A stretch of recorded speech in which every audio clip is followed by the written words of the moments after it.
Muy buenas tardes. Como parte del ciclo de conferencias organizado por el Instituto Superior Víctor Mercante, hoy nos visita la profesora en Psicología y Ciencias de la Educación, Rebeca Anijovic. El tema que nos reúne son las buenas preguntas que pertenecen al libro Estrategias de Enseñanza, otra mirada al quehacer en el aula, escrito junto a la también profesora Silvia Mora. Buenas tardes, Rebeca. Hola, buenas tardes. Primero, muchas gracias por la invitación y espero que sea enriquecedora nuestra charla sobre un tema tan interesante como es este para el ámbito de la educación. Bueno, el capítulo Las buenas preguntas justamente intenta reflexionar sobre el uso que hacemos de las preguntas en el aula. Las preguntas son fundamentales porque impulsan el pensamiento profundo, estimulan la curiosidad intelectual de nuestros estudiantes, además fomentan la interacción entre pares, el trabajo colaborativo, generan un mejor ambiente y promueven el desarrollo de habilidades comunicativas y sociales. ¿Podrías explicarnos qué es una buena pregunta y por qué es tan fundamental en el contexto educativo? Sí, lo primero que podría decir es que para que una buena pregunta tiene que generar interés en el alumno, lo tiene que invitar a reflexionar y a que construya su propio conocimiento. Por eso mismo, la formulación de la pregunta tiene que llevar a una respuesta que sea abierta, creativa, que lo haga sentir al alumno como protagonista de su proceso de aprendizaje y no que sea únicamente para respuestas armadas o cerradas.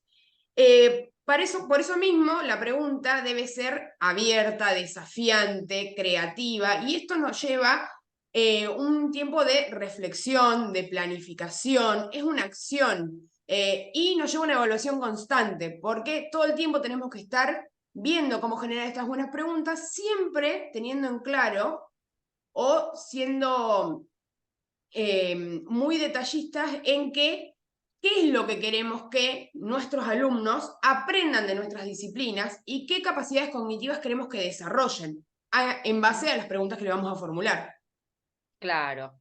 Como docentes, cuando preguntamos, lo hacemos con diferentes intenciones: despertar el interés de los alumnos, verificar si comprendieron, promover la reflexión, estimular la relación entre distintos conocimientos, pero somos conscientes de qué nos proponemos cuando preguntamos y enunciamos nuestras preguntas de modo tal que los alumnos logren aquello que nosotros nos proponemos.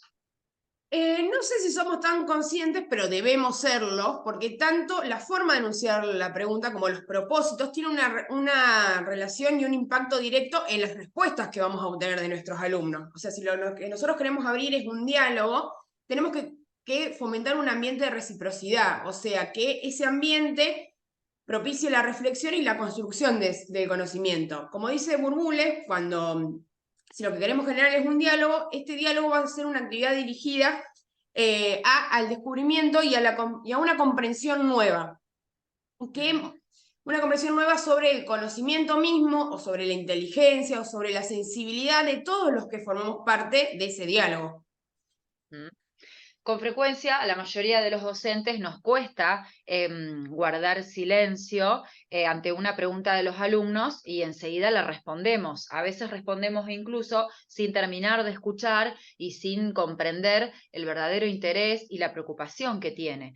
También nos pasa cuando nosotros les formulamos una pregunta y no tenemos la capacidad de espera para que ellos puedan elaborar y pensar una respuesta.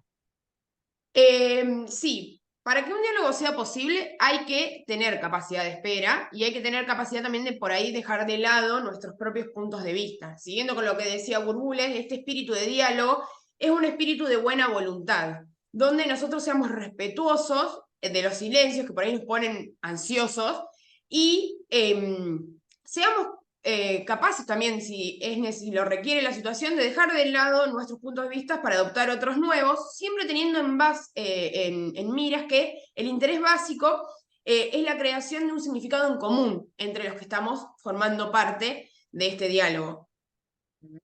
¿Puede ser útil el parafraseo para evitar esta reacción automática? El parafraseo es fundamental para esto porque nos genera tiempos y espacios el parafraseo. Y nos hace demostrar a los alumnos otra cosa que es muy importante en un diálogo, que es la capacidad activa de escucha y que le estamos prestando atención a lo que están diciendo. Porque nosotros a través del parafraseo lo que hacemos es utilizar sus mismas palabras o sus mismas frases, dándole otra interpretación o con sus frases generar una pregunta para seguir así con el diálogo. Entonces esto a ellos los hace sentir parte y los hace sentir escuchados, que es una parte muy importante. Exacto. Muchas veces observamos también que los alumnos aprenden formatos de respuestas a partir de pistas que nosotros como docentes vamos dando. Nos encontramos así con respuestas rituales o estereotipadas que no cuestionan o no se relacionan con saberes previos.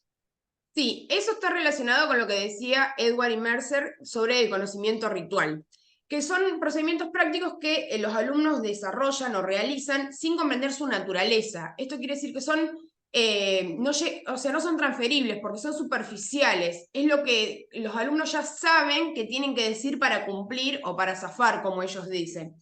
Y lo que nosotros Ujú. debemos hacer a través de nuestras preguntas es expandir sus respuestas, o sea, profundizar en su pensamiento crítico, en su construcción de conocimientos, y siempre alentándolos a que, si tienen dudas, evacúen sus dudas y a que formulen sus propias preguntas sin miedo a que puedan pensar que está mal la pregunta o lo que fuera.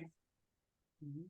¿Qué recursos les podemos ofrecer para que ellos puedan formular preguntas de un mayor nivel de profundidad?